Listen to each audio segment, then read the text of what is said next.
सिंह यादव उर्फ भोला सिंह, बहुत बहुत पुरस्कार। यासु फैक्ट्री के मिस्त्री बने, अपने बेआदर नु बने। हाँ हमने अपने दीवार वाली अपने बेआदर नु बने। खिला दी खिला दो। अरे कि रोज गोतिनिया घर में मोरत संगे, रोज गोतिनिया घर में मोरत संगे सूते। अरे लाइना वाली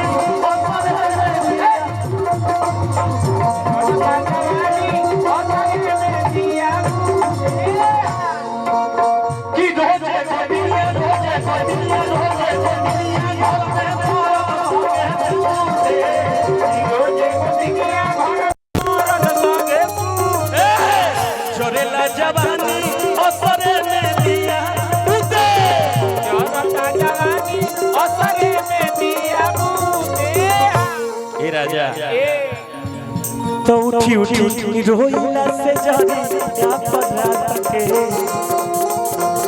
तब उठी उठी रोइला से जानी रात के।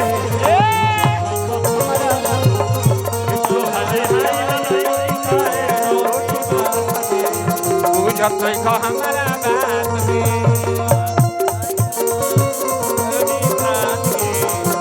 जब तो को हमारा बात में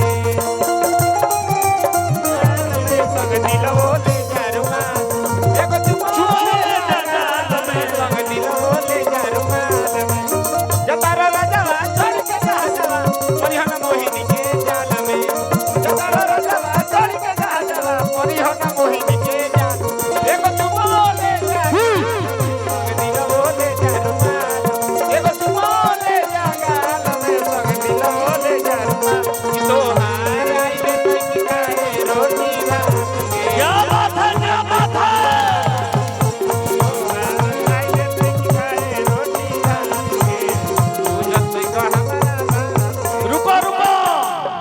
रुको हो अरविंद भैया, लेकिन जो ना उपलक्ष्य में हमनी गाइल बानी जब भैया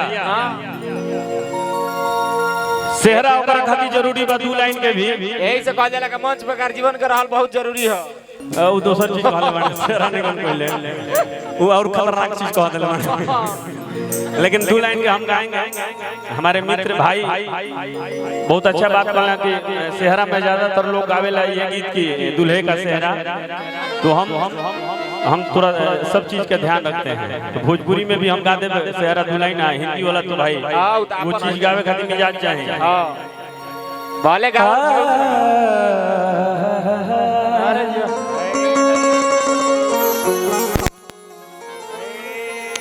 पल भर में बदलते हैं रिश्ते,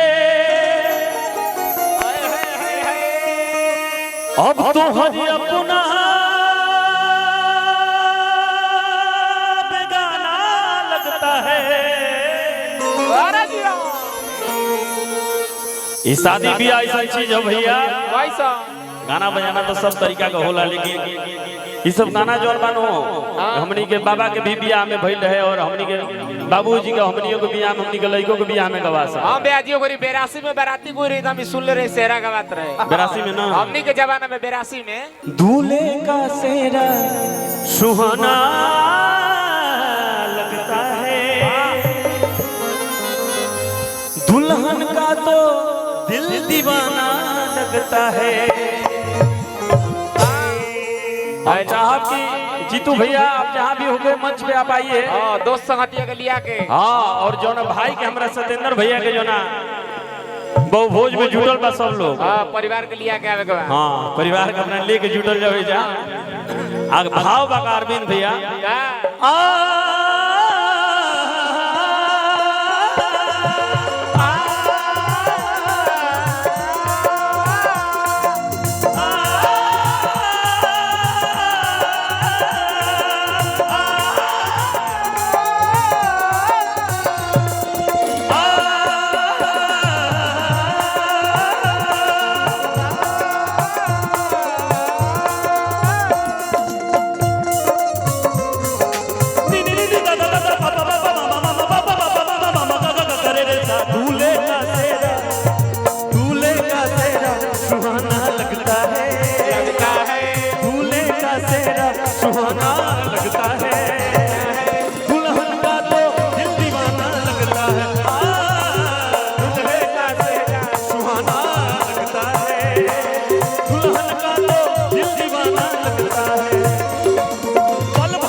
नई रस्में नई कस्में नई उलझन, होठ है खामोश लेकिन कह रही धड़कन।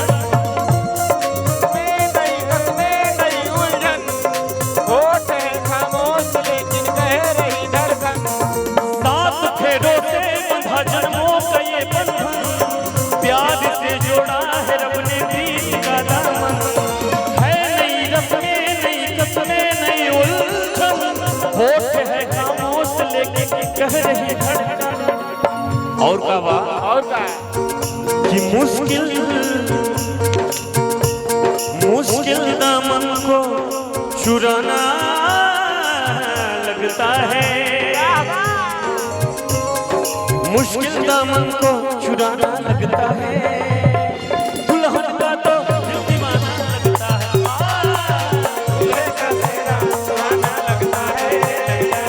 दुल्हन का तो दिल दीवाना लगता है। दूल्हे का तेरा सुहाना लगता है। दुल्हन का तो दिल दीवाना लगता है।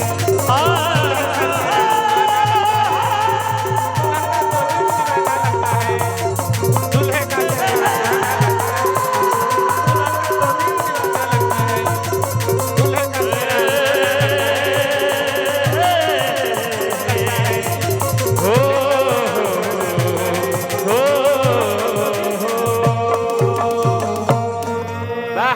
जोड़ा नहीं